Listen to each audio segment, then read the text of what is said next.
মালদা জেলা পরিষদের সভাধিপতি এবং সহকারী সভাধিপতির বিরুদ্ধে আনা অনাস্থার পরিপ্রেক্ষিতে উচ্চ আদালতের নির্দেশে সভাধিপতি অপসারণের তলবি সভা ডাকা হলো সোমবার।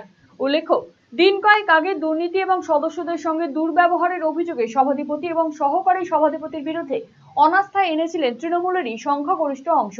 উল্লেখ্য, মালদা জেলা পরিষদের মোট সদস্য সংখ্যা 43। এদিন তৃণমূলের 19 জন সদস্য এবং কংগ্রেসের 5 জন সদস্য তলবি সভায় হাজির হন।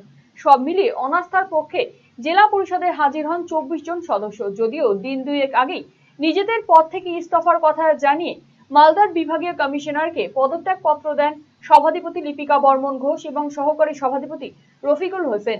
বৈঠক শেষে সভাধিপতির বিরুদ্ধে থাকা তৃণমূল সদস্যরা জানিয়েছেন, অনাস্থা প্রস্তাব পাশ করানোর পাশাপাশি প্রশাসনের তরফে সভাধিপতি ও সহকারী সভাধিপতির পদত্যাগ পত্র গৃহীত হয়েছে।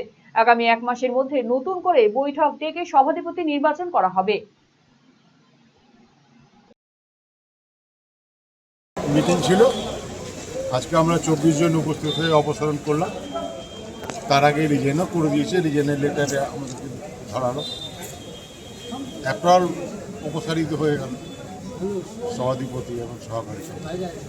বলছি, উনি রেজিগনেশন ধরনের কিছু আপনারা পেয়েছেন? না, আমরা জানিয়েছি আজকে আমাদেরকে 12টা 15তে চিঠি ইস্যু করেছে, আমরা ওই চিঠি পেয়েছি। আমরা 12টার সময় আমাদের তলবি সভা ছিল, সেই মোতাবেক আমরা তলবি সভাও করেছি। তলবি সভার যে প্রক্রিয়া সেটা কি হয়েছে?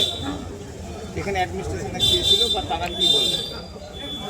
ডিআরডিসি থেকে এসেছিলেন, উনি অফিসার ছিলেন, ডিএম অফিসার ছিলেন। বললো কি অ্যাকসেপ্ট, আপনাদের কথাটা অ্যাকসেপ্টেড, আর ওনারা রিজাইন করেছেন সেটাও অ্যাকসেপ্ট।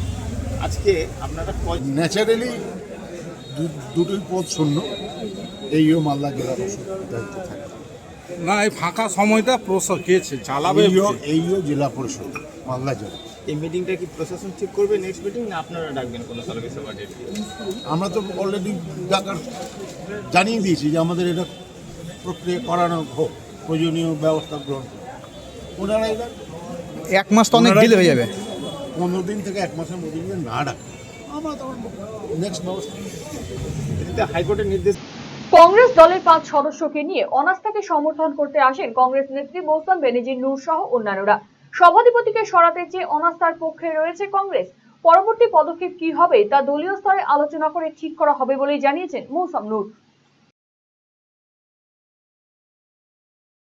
স্ট্যান্ড খুব ক্লিয়ার। মালদা জেলা পরিষদ যেভাবে দুর্নীতিযুক্ত হয়ে পড়েছিল, এখানে সভাধিপতি সহকারী সভাপতির বিরুদ্ধে যে অনাস্থা ছিল, এই অনাস্থাকে কংগ্রেস সাপোর্ট করেছে এবং দুর্নীতির বিরুদ্ধে আমরা চাই যে মালদায় যে জেলা পরিষদ আগামী দিনে গঠন হতে চলেছে সেটা যাতে স্বচ্ছভাবে চলে, এবং সেই কারণে অনাস্থাকে ফেভার করার জন্য কংগ্রেসের আমাদের 5 জন মেম্বার আজকে সাপোর্ট না আগে রিজাইন করেছিলেন, কিন্তু আজ পার হাইকোর্ট অর্ডার আজকে 17 তারিখে অনাস্থা হওয়ার কথা ছিল। ওনারা রিজাইন করেছিলেন তার মিন টাইম, কারণ ওনারা বুঝতে পেরেছে যে ওনাদের কাছে নাম্বারস নেই, মেজরিটি নেই। মেজরিটি অলরেডি আমাদের কাছে আমাদের সঙ্গে হয়ে গেছিলো, 24টা মেম্বার আমাদের সঙ্গে অলরেডি হয়ে গেছিলো। সেই কারণে হয়তো ওনারা রিজাইন করেছেন, এবং যেহেতু high court as per high court process আজকে 17তে অনাস্থার ডেট ছিল এবং মেম্বারদেরকে আগে থেকে কিছু বলা হয়নি যে অনাস্থা হবে না, সেই কারণে মেম্বাররা আজকে হাজির হলেন এবং অনাস্থা অ্যাজ পার প্রসেস হয়েছে। অন্যদিকে দুর্নীতিগ্রস্তরা ইস্তফা দিলেও যারা দুর্নীতিতে জড়িত কাউকেই ছাড়া হবে না, প্রত্যেকের বিরুদ্ধেই তদন্ত হবে। আগামীতে নতুন বোর্ড এসে দুর্নীতি করলেও তাদের রেয়াত করা হবে না বলে হুঁশিয়ারি বিজেপির। এক পক্ষ অনাস্থা করছে সেই সভাধিপতির বিরুদ্ধে।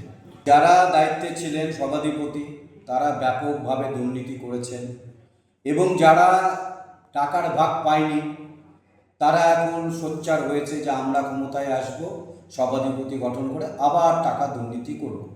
পশ্চিমবঙ্গ সরকারের টাকা, সাধারণ মানুষের ট্যাক্সের টাকা এইভাবে লুটপাট করা যাবে না। তাই যারা এখানে দুর্নীতি করে গেছে তারা ছাড় পাবে না, তার পূর্ণ তদন্ত হবে, এবং যারা ভাবছে আমরা এসে ক্ষমতায় দুর্নীতি করব তারা মূর্খের স্বর্গরাজ্যে বাস করছে। আপনার হার্টকে প্রোটেক্ট করুন heart winning cardiac services and cath lab ফ্যাসিলিটির সাথে থালামাস ইনস্টিটিউট অফ মেডিকেল সায়েন্সেসের থেকে। হার্ট অ্যাটাক নিয়ে চিন্তা নেই, আমরা আপনার সাথে আছি।